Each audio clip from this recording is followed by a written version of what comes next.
പശ്ചിമേഷ്യൻ പ്രതിസന്ധിയിൽ petrol diesel വില കൂട്ടാതിരിക്കാൻ എണ്ണ കമ്പനികൾക്ക് സഹായവുമായി കേന്ദ്ര സർക്കാർ. പെട്രോളിനും ഡീസലിനുമുള്ള എക്സൈസ് തീരുവ 10 രൂപ കുറച്ചു. ഇതിനിടെ ഇന്ധന പ്രതിസന്ധിയിൽ ആശ്വാസമായി LPGയുമായി ജാക്ക് വസന്ത് എന്ന കപ്പൽ കൂടി ഹോർമൂസ് കടന്ന് രാജ്യത്തെത്തി. പ്രതിസന്ധിയുടെ പശ്ചാത്തലത്തിൽ രാജ്യത്ത് ലോക്ഡൌൺ ഏർപ്പെടുത്തുന്നത് പരിഗണനയിലില്ലെന്ന് കേന്ദ്ര സർക്കാർ വ്യക്തമാക്കി.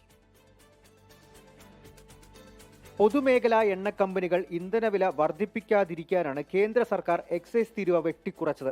പെട്രോൾ ലിറ്ററിന് 13 രൂപയിൽ നിന്ന് 3 രൂപയാക്കി. ഡീസലിന്റെ പ്രത്യേക അധിക എക്സൈസ് തീരുവ ഒഴിവാക്കി.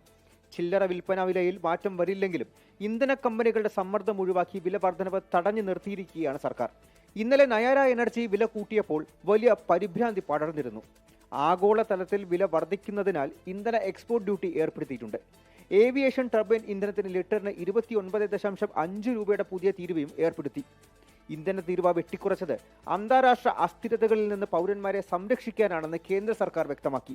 LPG പ്രതിസന്ധിക്ക് ആശ്വാസമേകി ഹോർമൂസ് കടന്ന ജഗ്ബസൻ കപ്പൽ ഗുജറാത്തിലെ തുറമുഖത്തിലെത്തി.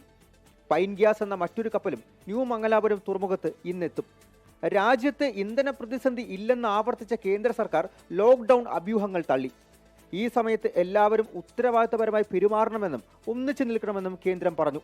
ആശങ്കകൾ ചർച്ച ചെയ്യാൻ പ്രധാനമന്ത്രി നരേന്ദ്രമോദി മുഖ്യമന്ത്രിമാരുമായിട്ട് വൈകിട്ട് ഓൺലൈനായി യോഗം ചേരും. 24 ഡൽഹി.